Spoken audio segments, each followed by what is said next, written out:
monde. Comment allez-vous?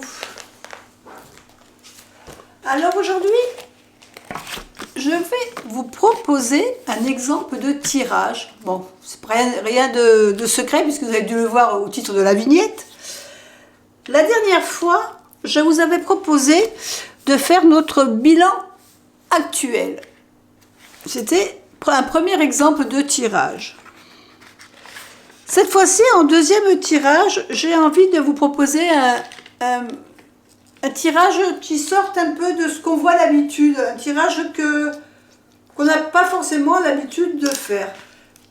Par exemple, des fois on a envie, on se réveille le matin, puis, enfin moi ça m'arrive souvent, de regarder un tarot, de regarder un oracle, puis de me dire oh, je ferais bien un tirage, mais j'ai pas vraiment de questions précises à lui poser parce que bon ben voilà, j'ai rien de spécial à lui demander. Donc aujourd'hui, ce que je vous propose comme tirage, ça va être un tirage, je dirais, méditatif. Alors vous allez me dire, c'est quoi un tirage méditatif? Tout simplement, je vais vous proposer un exemple de tirage qui va vous permettre, suivant les cartes que vous allez tirer, d'avoir une certaine concentration sur ce tirage. Alors, je vais sortir ma feuille du cahier parce que ça sera plus pratique pour moi pour écrire. Donc, on est dans l'exemple de tirage numéro, donc là on était le 1, je vais faire donc le tirage numéro 2 et je vais donc l'appeler tirage méditatif.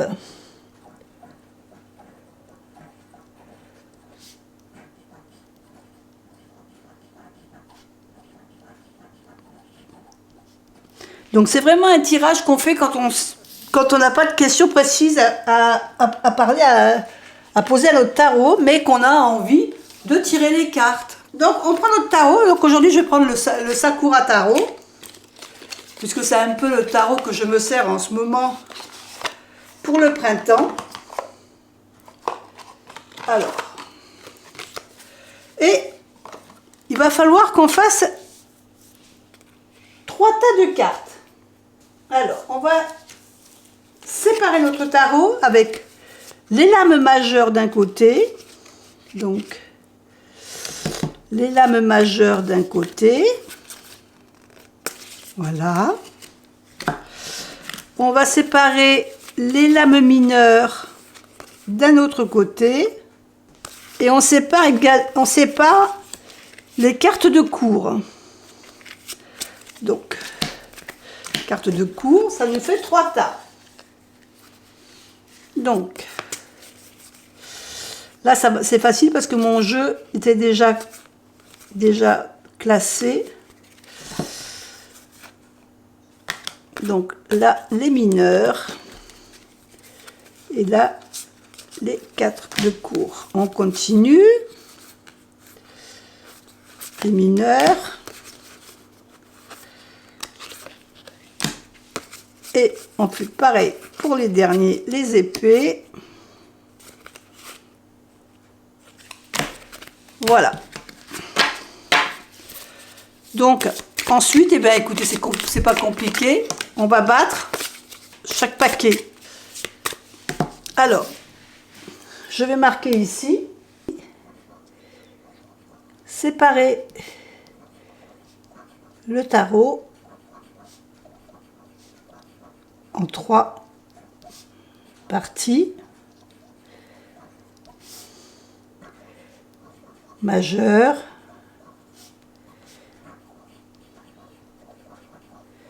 mineure et carte de cour.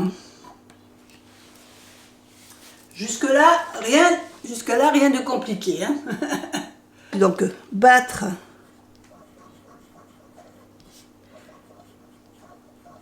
chaque tas. Donc, j'ai déjà battu les 2 premiers. Je ne me souviens pas avoir battu les majeurs, donc Voilà.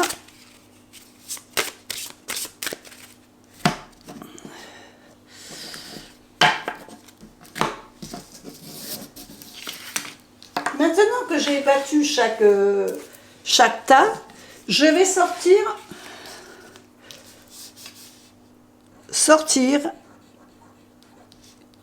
une carte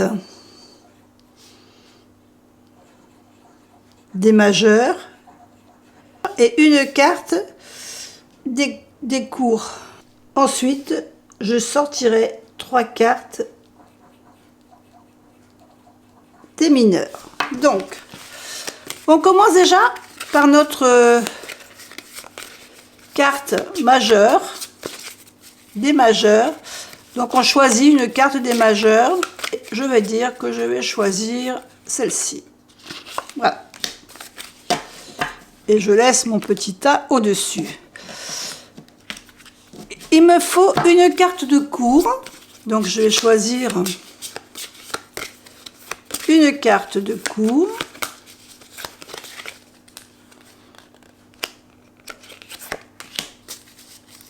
Et je range ici. Et ensuite, il nous faut choisir 3 cartes des mineurs.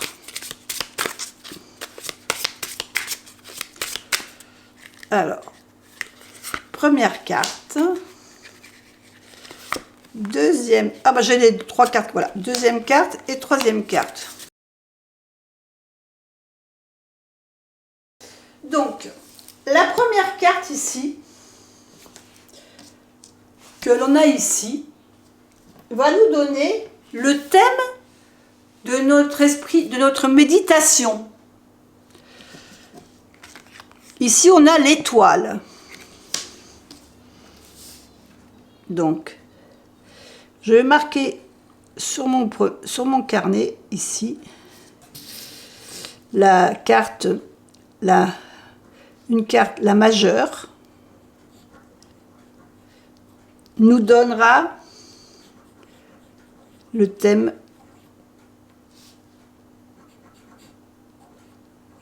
de la méditation.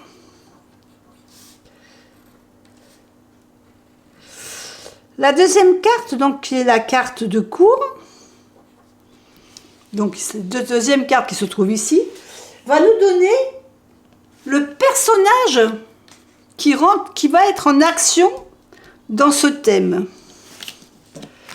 Et ici, j'ai la reine d'épée. Personnage principal qui sera lié au thème. Et les 3 dernières cartes, donc nos cartes mineures, elles vont être en fin de compte l'histoire que l'on va se raconter. L'histoire sur laquelle on va méditer. La première carte sera donc le début du récit, l'intrigue. Ah, attendez, vous voyez pas ce que là je vous parle, mais vous voyez pas les cartes. Alors attendez, je pousse tout ça. Voilà. Comme ça, c'est mieux pour vous. Donc ici, on a le début de l'histoire. On a l'intrigue de l'histoire. Et la dernière carte sera évidemment le dénouement de l'histoire. Donc ici, on a, par exemple, je vous donne un exemple. Ici, on a notre étoile.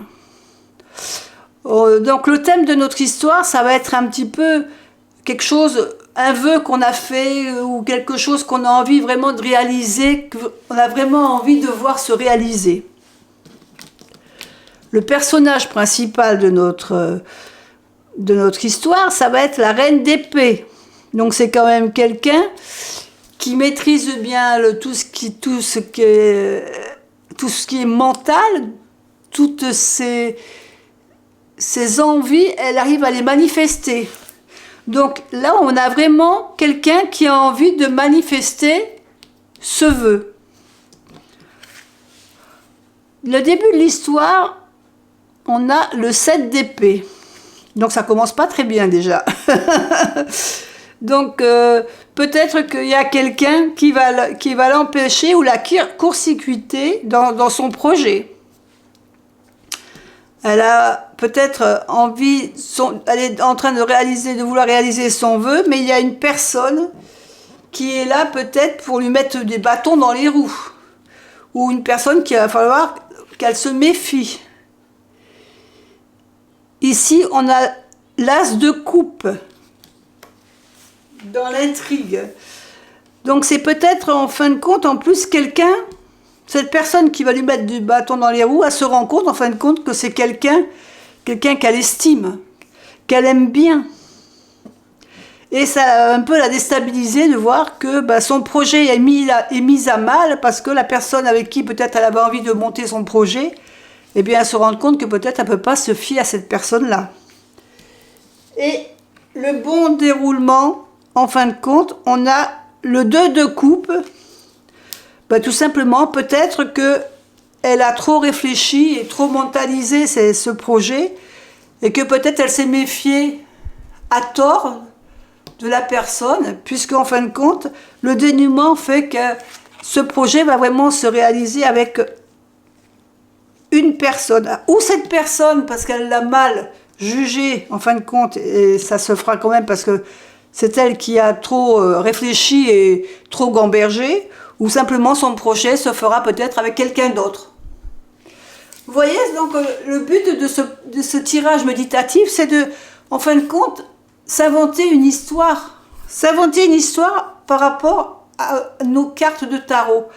Alors, l'avantage qu'il y a dans ce tirage méditatif, ça nous permet de pouvoir, à travers notre tarot, à travers nos cartes, de raconter une histoire et peut-être de découvrir nos cartes différemment qu'on les voit d'habitude dans un tirage classique.